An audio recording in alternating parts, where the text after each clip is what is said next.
नवग्रह की ये पावन धरती खरगोन के चरणों में कोटि कोटि इस भूमि को, इस धरती को प्रणाम करती हूँ, नमन करती हूँ।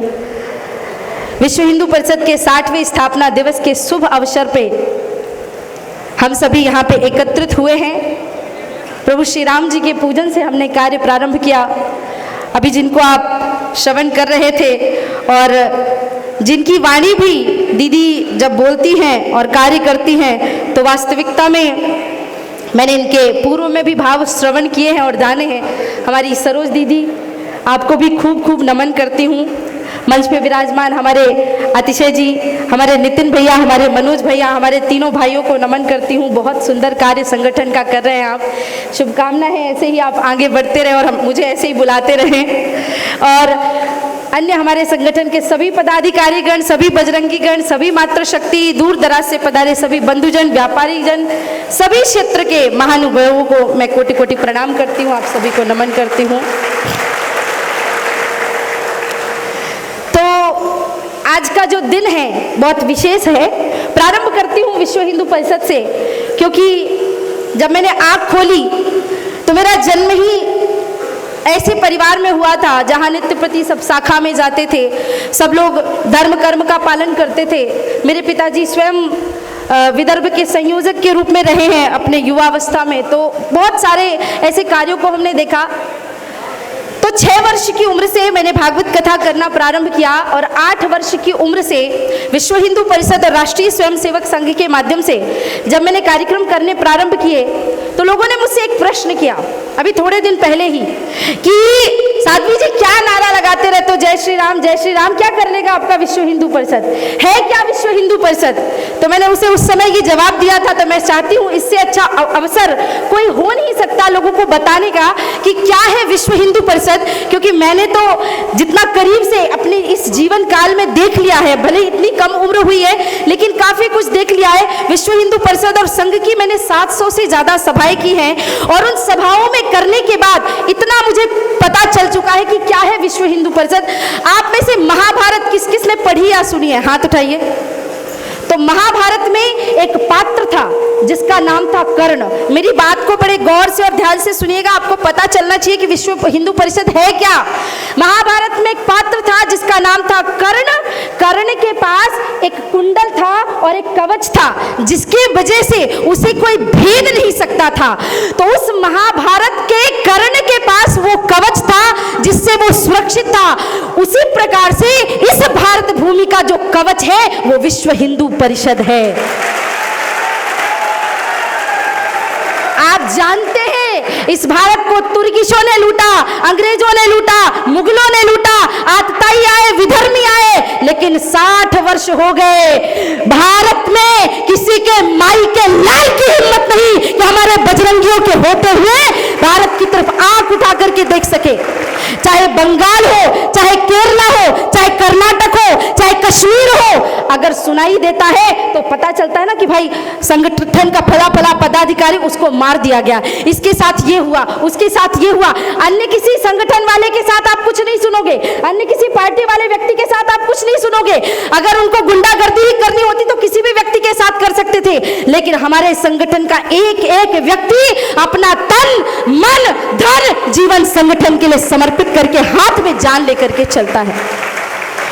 दीदी ने पूर्णतः आपको परिचय दे दिया है, पर एक शब्द में मैंने सोचा आपको बता दूं, भारतवर्ष का कवच है विश्व हिंदू परिषद और मुझे गर्व है विश्व हिंदू परिषद के प्रवक्ता के रूप में। और जीवन भर मैं ये कार्य करते रहना चाहती हूँ, स्वेच्छा से करते रहना चाहती हूँ। जहां जहां भी भारत के बाहर भी जो हमारी शाखाएं हैं हम उनमें भी जाकर के कार्य करते हैं और जीवन के आखिरी श्वास तक मैं तो परमात्मा से यही प्रार्थना करती हूँ कि मैं अगर आखिरी सांस लूँ उसके 2-4 घंटे पहले तक विश्व हिंदू परिषद के लिए कार्य करती रहूं, यही मेरी अंतिम इच्छा है। विषय को प्रारंभ करते हैं। अब आप कहेंगे कि साध्वी जी इतनी अच्छी अच्छी बातें आपने कर दी तो फिर आवश्यकता क्या है ये धर्म सम्मेलन करने की? तो कहते हैं ना कि संगठन के आगे बढ़ने के साथ साथ ही एक और मलेच्छों का झुंड आगे बढ़ता है जो हमें सदैव नीचे गिराने के लिए, हमें हटाने के लिए, हमें मिटाने के लिए लगा रहता है। उन मलेच्छों में 2 प्रकार के लोग आते हैं। एक प्रकार वो है जो विधर्मी होता है, यानी दूसरे मजहब से, दूसरे धर्म से आता है, और एक होते हैं सेक्युलर हिंदू। तो हमें सबसे ज्यादा तकलीफ है इन सेक्युलर हिंदुओं से, क्योंकि मैं सदैव कहती हूं एक लकड़ी को लोहे की कुल्हाड़ी कभी काट नहीं सकती। कुल्हाड़ी में लकड़ी का हत्था ना होता तो लकड़ी के कटने का रास्ता ना होता। एक लकड़ी को स्वयं लकड़ी काटती है। बच्चा अगर गौ रक्षा के लिए जाता है तो माताएं कह देती है बेटा तुम्हें क्या जरूरत है, देख लेंगे वो संगठन वाले। अगर बच्चा धर्म कर्म का, राष्ट्र का कार्य करने के लिए जाता है तुम्हें क्या जरूरत है। बच्चा अगर बहनों को लव जिहाद से बचाने के लिए जाता है, वो तो पुलिस वालों का काम है, इसका काम है, क्या करोगे। और माताओं बहनों के अंदर तो चलो मैं समझती हूँ कि ममता की भावना है, बच्चों को बचाना चाहते इसलिए, लेकिन हमारे ही घर के लोग कहते हैं अरे इससे कुछ नहीं होता, हिंदू मुस्लिम सिख ईसाई आपस में सब भाई भाई। उन भाइयों की करतूतों को अगर तुम सुन लोगे ना तो कान के पर्दे फट जाएंगे, छाती से खून निकलने लगेगा। जो भारत माता को गालियां देते हैं, जो गौ माता को चौराहे पे लटकाते हैं, जो तुम्हारी बहन बेटियों के साथ बलात्कार करते हैं, जो कश्मीर से तुम्हारे भाइयों को खदेड़ते हैं, अरे वो तुम्हारा भाई कैसे हो सकता है। वो केवल और केवल तुम्हारा दुश्मन हो सकता है, कभी भाई नहीं हो सकता। तो हमें तकलीफ है उन लोगों से, उन सेक्युलर हिंदुओं से जिन्होंने हमारे ही धर्म को, हमारे ही भाइयों को, हमारे ही लोगों को नपुंसक बना दिया। लव जिहाद को बढ़ाया इन लोगों ने। हमारे भाई बहन बेटे आपस में दोस्ती कर रहे हैं, बहन के घर में एक मुस्लिम दोस्त आ रहा है, कोई बात नहीं उसका तो फ्रेंड है, जस्ट फ्रेंड, और जस्ट फ्रेंड करते करते वो बहन लव जिहाद का शिकार हो जाती है। हमारे माता पिता हमें ये सिखाते नहीं कि कौन सही है कौन गलत है, और आपके सेक्युलरिज्म के चक्कर में कोई बहन अरब देश में ले जाकर के बेच दी जाती है। हमारे घर में गौ हत्या अगर होती है तो हमें क्या लेना देना, हमने तो घर में गाय पाली नहीं है। पर जिस माँ का तुमने दूध पिया है ना, वो तुम्हें 2 साल 2.5 साल दूध पिलाती है, पर गौ माता आजीवन काल हमें दूध पिलाती है, और उस गौ माता की तुमने ये स्थिति कर दी। और सबसे बड़ी समस्या इन सेक्युलर लोगों ने ये उत्पन्न की कि जब भी हमारी बहन बेटियों के साथ कोई दुराचार कार्य होता है तो इनका एक बहुत बड़ा झुंड मोमबत्ती लेकर के खड़ा हो जाता है। इन विधर्मियों को, सेक्युलर लोगों को कौन समझाए। हम मोमबत्ती वाले लोग नहीं है, हमारे यहाँ मोमबत्तियां नहीं जलाई जाती। एक स्त्री के सम्मान के लिए लंका जला दी जाती है। यह है मेरा भारत देश।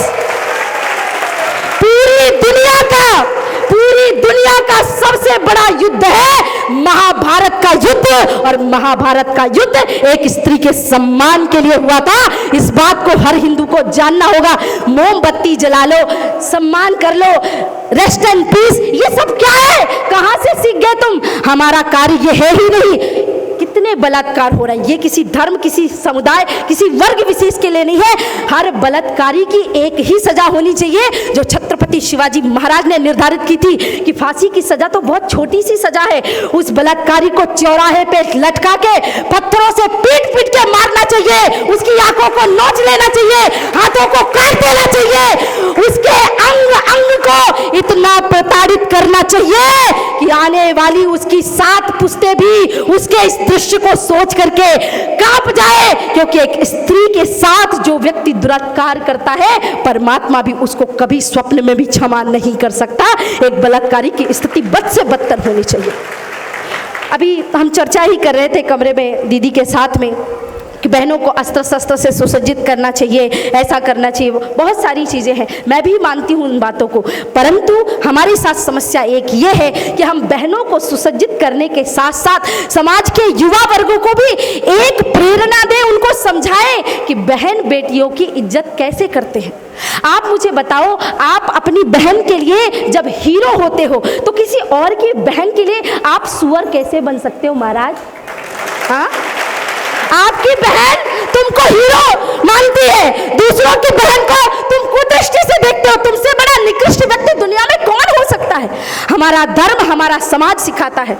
आपको कथा पता होगी, रामचरितमानस में जब रावण युद्ध हारने लगा, कुंभकर्ण को उठाता है, भाई उठो उठो उठो। कुंभकर्ण ने कहा भाई तुम तो इतने मायावी हो, तुमने राम का रूप धारण कर लिया होता, अगर सीता को ही पाना था सीता वैसे ही तुमको मिल जाती। तो रावण ने कहा तुमको क्या लगता मैंने राम का रूप धारण नहीं किया होगा, किया था मैंने राम का रूप, लेकिन जैसे ही मैंने राम का रूप धारण किया मुझे दुनिया की हर औरत में माँ और बहन का स्वरूप दिखाई दे रहा है। ये है मेरा भारत, जहां स्त्री के अंदर माँ और बहन का स्वरूप देखा जाता है। ये हमारी भारत भूमि है, ये हमारी मातृभूमि है। और हमने क्या से क्या बना दिया। ये मलक्ष जो आए थे मुगल से, उन्होंने हमें ये स्थिति ला करके रख दी कि स्त्रियों के साथ, और कुछ लोग नशे की हालत में आकर के इतना विधर्म कर जाते हैं कि उन्हें भी बाद में पता नहीं चलता। वास्तविकता में बंगाल की जो धरती है वो सदैव से, चाहे संदेश खाली हो या अभी तथाकथित जो घटना हुई है, उसको लेकर के मन इतना द्रवित होता है। और सबसे दुख की बात है कि एक महिला मुख्यमंत्री के राज्य में इस प्रकार की, खैर मैं तो बार बार कहती हूँ, अब फिर बोलोगे ममता कहाँ से आ गई। उन ममता दीदी के मन में कोई ममता नहीं है, नाम बस ममता है उनका, है ना।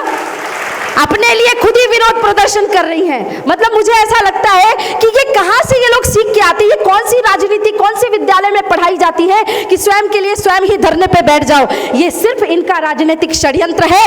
मैं आप सभी से बस एक प्रार्थना यहाँ पे करने आई हूँ, लव जिहाद या बलात्कारियों को, दोनों को सजा देने के लिए बहनें स्वयं सक्षम होने चाहिए। यहाँ पे बहुत सारे लोग बैठे हैं, मुझे एक प्रश्न करना है, किस किस के पास फोन है, हाथ उठाइए। अभी तो कोई बोल ही नहीं सकता उसके पास फोन नहीं, सबके पास फोन है ना, फोन है सबके पास।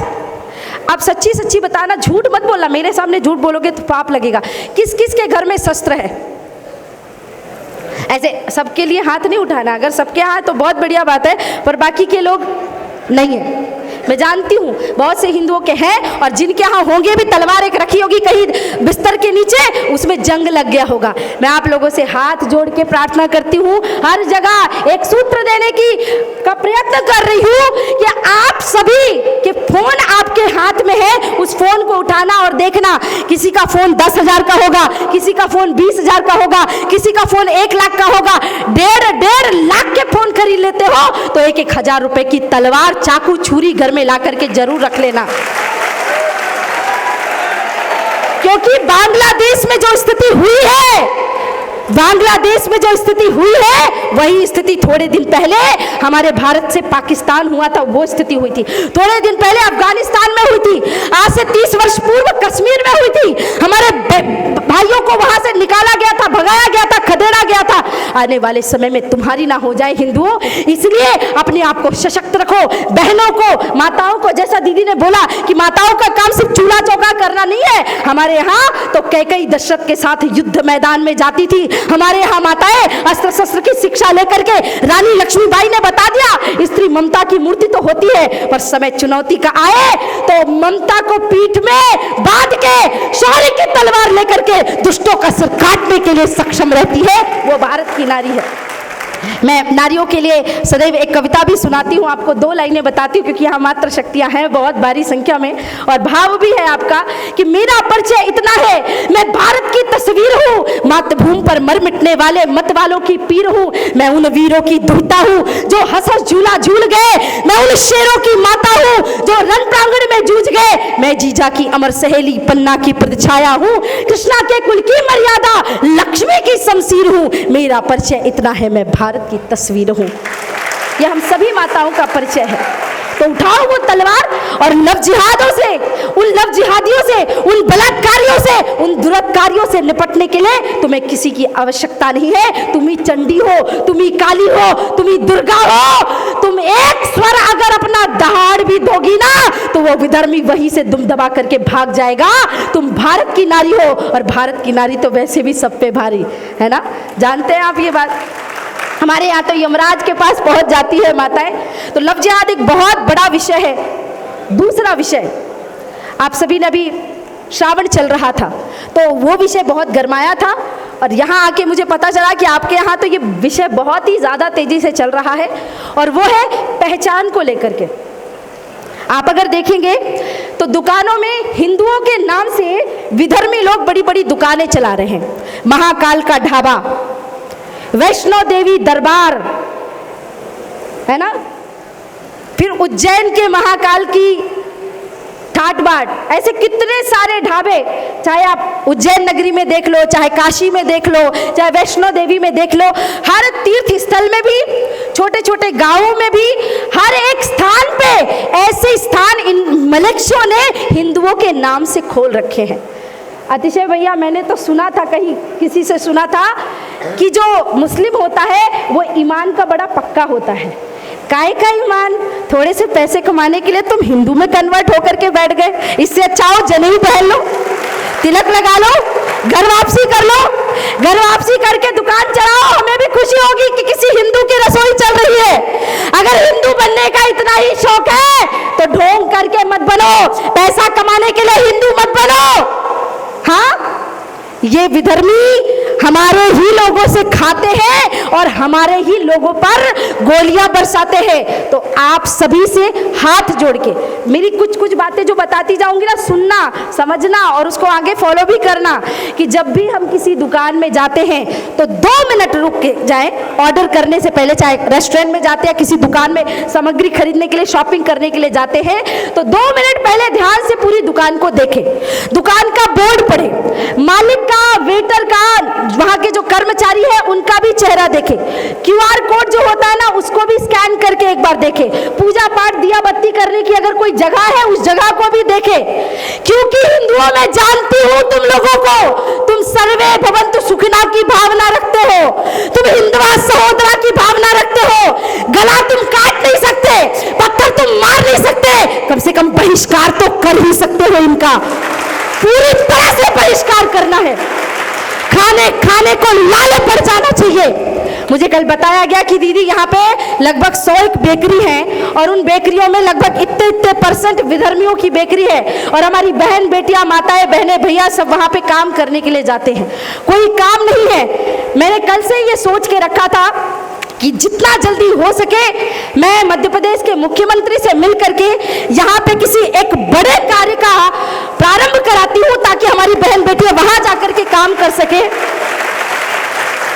इन मलेच्छियों की यहाँ काम करने जाने की आवश्यकता नहीं है, पर यह बात बोलने से पहले मुझे उन बहन बेटियों के रोजगार के लिए यहाँ पे कुछ ऐसा कार्य स्थापित करना पड़ेगा ताकि हमारी बहन बेटियां आकर के वहां काम कर सके और इन मलेच्छियों के काम को बढ़ावा ना दे। क्योंकि वहां लव जिहाद भी होता है, धर्मांतरण भी होता है और उसके साथ साथ हिंदू धर्म का वो पतन करने का सबसे बड़ा कार्य कर रहे हैं। तो मैं जितना जल्दी हो सकेगा प्रयत्न करूंगी कि आपके यहाँ पे उद्योग का एक ऐसा कार्य स्थापित हो कि हजारों लाखों की संख्या में आप लोगों को व्यापार मिल सके, कार्य मिल सके, नौकरी मिल सके, ताकि इन मलेच्छियों के यहाँ जाकर के हमारी बहन बेटियों को कार्य ना करना पड़े। आप इस बात को विचार करिए कि किस स्थिति में आ गया है हमारा समाज कि इनको हर तरीके से आप देखोगे कभी कि अमरनाथ यात्रियों पे हमले होते हैं, वैष्णो देवी जाने वालों पे हमले होते हैं, कभी हज जाने वालों पे हमले सुने आपने? क्योंकि ये बोलते जरूर है आतंकवाद का कोई धर्म नहीं होता, पर पूरी दुनिया ये जान चुकी है कि आतंकवादी कौन से धर्म से सबसे ज्यादा पनपाए जाते हैं। मैं आप सभी से हाथ जोड़ के प्रार्थना करती हूँ, आज का वही दिन है जिस दिन हमें ये संकल्प लेना है कि हम डरेंगे नहीं। क्योंकि खरगोन की जो स्थिति है बहुत बुरी, बहुत भयानक स्थिति हो चुकी है। हम बताते हैं कि भाई साहब दीदी इतने परसेंट यहाँ पे है, इतने परसेंट यहाँ पे है। आप सभी जानते हैं वक्फ बोर्ड की इतनी जमीन है ना, आधा पाकिस्तान उन्होंने वहां ले लिया, आधा पाकिस्तान वक्फ बोर्ड के रूप में भारत में इन्होंने कब्जा कर लिया। हर शहर में इनका मिनी पाकिस्तान बनाया हुआ है इन्होंने। मैं सदैव अपने मंचों से एक बात कहती हूँ, हिंदुओं कान खोल करके दोनों और आंखें खोल करके मेरी बात सुन लो कि आज का जो कट्टर मुस्लिम है ना वो बीते हुए समय का कायर हिंदू था और आज का जो कायर हिंदू है वो आने वाले समय का मुसलमान हो सकता है। इसलिए अपनी वंशजों को, अपनी रगों को, अपने खून को, अपने आने वाले बच्चों को शिवाजी महाराज की कथाएं सुनानी है, महाराणा प्रताप की कहानी सुनानी है, अकबर, बाबर, मलेच्छों की औलादों की कथाएं इतिहास में अब नहीं सुनाई जानी चाहिए। और आने वाले समय में अपने बच्चों को यह भी बताओ कि बेटा हमारे धर्म में कहते हैं कि सर्वे भवन्तु सुखिनः, हमारे यहाँ कहते हैं अतिथि देवो भव, लेकिन अतिथि का सम्मान तभी करना है जो भारत माता की जय बोले। जो भारत माता की जय ना बोले ना, जो वंदे मातरम ना गाए ना, जो जनगण मन में खड़ा ना होना, जो हमारे धर्म, हमारी संस्कृति, हमारी माता का सम्मान ना करे ना, उसको 10 फुट जमीन के अंदर गाड़ देना, यही तुम्हारे असली हिंदू की पहचान है।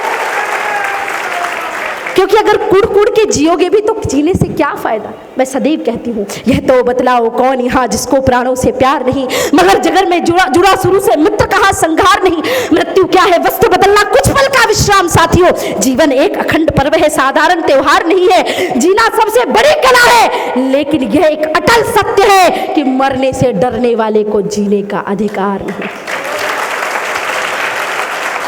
जो मृत्यु से डर जाता है वो जी नहीं सकता। और मैं तो नमन करती हूँ उन लोगों को जिनका भी सम्मान हुआ, जिनके क्षेत्रों में इन विधर्मी अति संख्या में है, फिर भी उन्होंने पलायन नहीं किया। मैं साष्टांग आपके चरणों में प्रणाम करती हूँ। आप ही असली योद्धा हैं, आप ही धर्म को चलाने वाले हैं, क्योंकि जहाँ जहाँ हिंदू बटा है वहाँ वहाँ हिंदू घटा है। और जब हिंदू घटता है तो हमारा भूभाग भी घटता है, हमारी संस्कृति भी घटती है, हमारा धर्म भी घटता है। धीरे धीरे धीरे करके बहुत सारी चीज़ें घटती जाती है। मैं आप सभी से आज विश्व हिंदू परिषद के इस पावन मंच से एक ही प्रार्थना करती हूँ, लव जिहाद को रोकना है, गौ हत्या को रोकना है। मेरे पूरे जीवन में दो ही संकल्प रहे, एक प्रभु श्री राम जी का भव्य मंदिर बन जाए, और वो परमात्मा की विशेष कृपा हुई, हमारे वीर बजरंगियों ने विश्व हिंदू परिषद के अथाह अथाह अथाह प्रयत्न से सब हमें कहते थे कि मंदिर वहीं बनाएंगे, तारीख नहीं बताएंगे, मंदिर वहीं बनाएंगे, तारीख नहीं बताएंगे।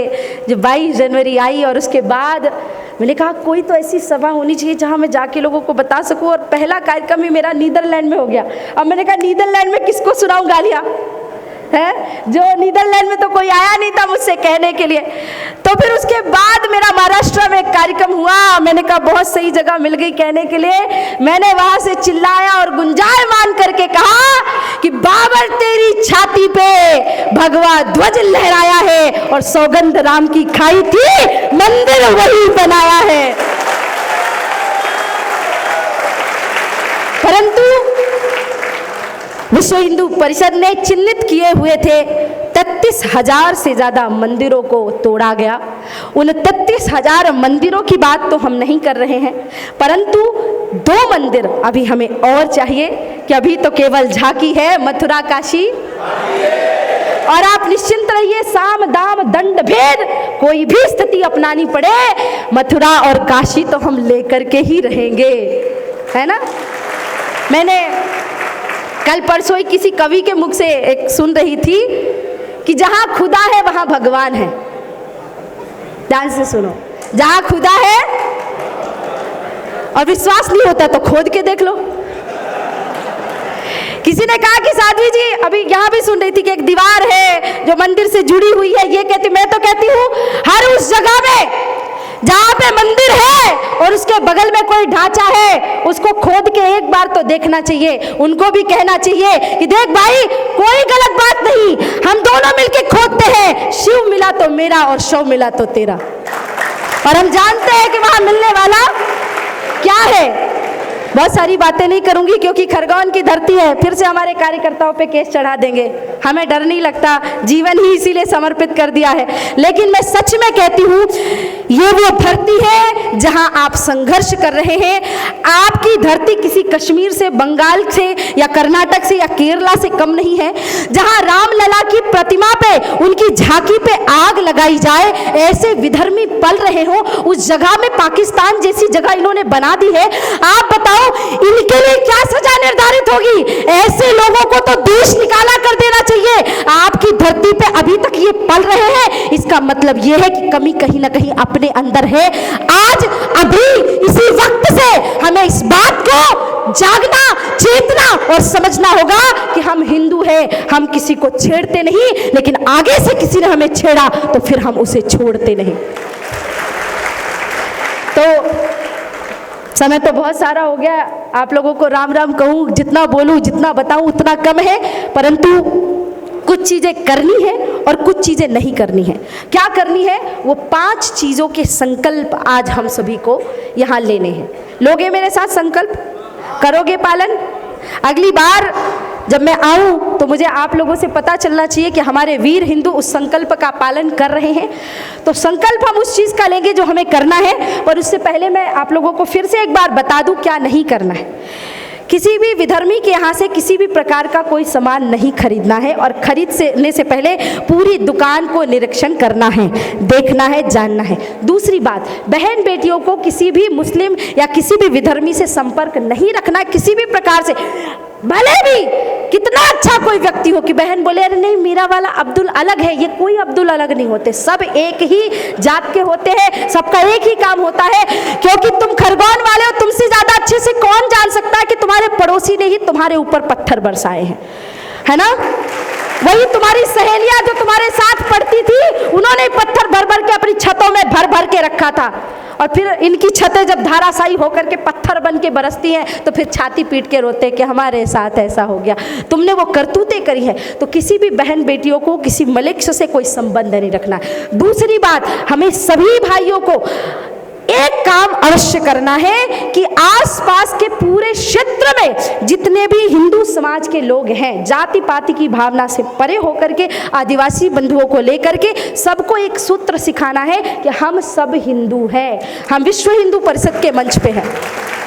विश्व हिंदू परिषद की स्थापना करने वाले परम पूजनीय माधवराव सदाशिवराव गोलवलकर गुरुजी ने कहा है, पूज्य दीदी ने बताया आपको कि हिंदवः सहोदरा सर्वे न हिंदू पतितो भवेत् मम दीक्षा हिंदू रक्षा मम मंत्र समानता। इस जाति पाति की भावना से अलग होकर के इस बात को हमें समझना होगा कि कोई हिंदू पतित नहीं होता, हम हिंदू सब भाई भाई, हम सबका एक ही काम है, एकजुट करके रहना। एक 2000 का नोट है तो वो 2000 के नोट को आप 4 टुकड़ों में फाड़ दो, है ना, फाड़ के 4 लोगों को दे दो कि लो भाई 500 तेरे, 500 तेरे, 500 तेरे, हो गए। पर वो चलेगा क्या? नहीं।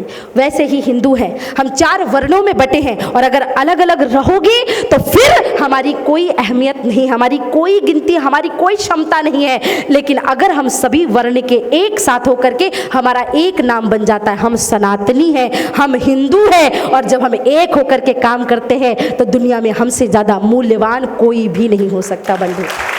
पूरी दुनिया आज भारत के लिए नतमस्तक है, पूरी दुनिया हमारी संस्कृति को मानती है। मैं कभी कथा के माध्यम से आऊंगी तो आपको अच्छे से समझाऊंगी, बहुत सारी बातें हैं आपको समझाने के लिए, लेकिन ये 3 काम आपको विशेष रूप से नहीं ही करने हैं, है ना, कि आपको किसी भी विधर्मी के यहाँ से सामान नहीं खरीदना है, किसी भी मलेच्छों के साथ आपको कोई संबंध नहीं रखना है, और सबसे बड़ी विशेष बात, जाति पाति की भावना से परे होकर के हिंदुत्व की विचारधारा से काम करना है। तो ये संकल्प हम सभी लेंगे। उठाए दोनों हाथ, मुट्ठियां बांधे,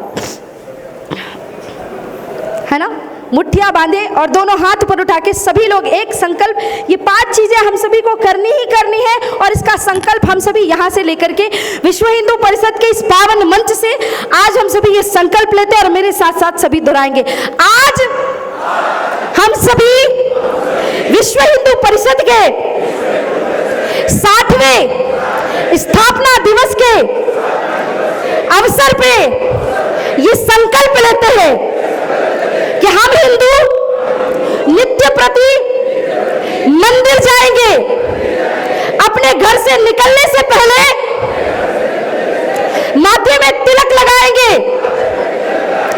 हर शनिवार के दिन या मंगलवार के दिन अपने मोहल्ले में, अपने नगर में, आसपास के क्षेत्रों में हनुमान चालीसा, सुंदरकांड इत्यादि का पाठ करेंगे एवं करवाएंगे। हम संकल्प लेते हैं कि हम शस्त्र एवं शास्त्र दोनों की शिक्षा ग्रहण करेंगे।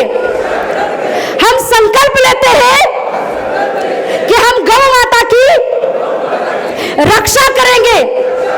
हम संकल्प लेते हैं कि भारत को हिंदू राष्ट्र के पद पे प्रतिष्ठित करने के लिए संगठन से जुड़ेंगे और तन, मन, धन सभी प्रकार से सहयोग करेंगे।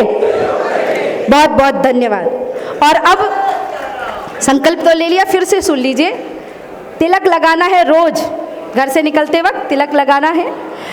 आसपास के लोगों को एकत्रित करके मोहल्ले में कस्बे के आसपास के सभी लोगों को, गली गली मोहल्ले मोहल्ले की जो टोलियां मंदिर होते हैं, हनुमान चालीसा सुंदरकांड करने हैं। सभी हिंदुओं को, माताएं भी ध्यान से सुने, अगर बेटा नहीं करता है तो जबरदस्ती उनको करवाना है। नित्य प्रति मंदिर जाना, भले 2 मिनट के लिए जाइए, प्रणाम करिए, घंटी बजाइए, भगवान को नमन करके चले आइए। शस्त्र शास्त्र की शिक्षा लेनी है और संगठन से, विश्व हिंदू परिषद से, बजरंग दल से, हमारे सभी मातृशक्ति है तो मातृशक्ति से, दुर्गा वाहिनी से, सभी लोग संगठन से जुड़े। और मैंने तो संकल्प लिया है, संघ का शताब्दी वर्ष भी आने वाला है और हमने ये संकल्प लिया है, माताओं बहनों से कहा है कि 10,000 नए स्वयंसेवकों को हमें राष्ट्र भर से निकाल करके राष्ट्रीय स्वयंसेवक संघ विश्व हिंदू परिषद में समर्पित करना है। तो वो भी आपका एक कार्य है। इन 5 चीजों का संकल्प लेकर के एक बार जय जय घोष करो। थोड़ा डबल होना चाहिए अब की बार, है ना? दोनों हाथ उठा के, मुट्ठियां बांध के मेरे साथ में सभी लोग बोलेंगे, भारत माता की, भारत माता की, जय जय श्री राम, जय जय श्री राम। क्योंकि ये विश्व हिंदू परिषद का अच्छा ऐसे नीचे मत करो, 2 मिनट, हाँ ठीक है रखो, क्या दिक्कत, एक्सरसाइज हो जाएगी आपकी कम से कम ऐसे, हाँ सीधे, एकदम सीधे, हाँ तलवार की धार ऐसे लहरानी है आपको। ये मुट्ठियां तो सिर्फ अभी एक माध्यम है, विश्व हिंदू परिषद का मंच है, तो एक बार फिर से हम गुंजान करते हैं और आज इस मंच से आवाहन कर देते हैं, बजरंगियों को पूरा एक कार्य दे करके चले जाते हैं कि कृष्ण लला हम आएंगे, कृष्ण लला हम आएंगे, जय जय श्री राम, जय जय श्री राम, जय जय श्री राम। आप सभी ने धैर्य से सुना, बहुत बहुत धन्यवाद। जय श्री राम, जय मां भारत।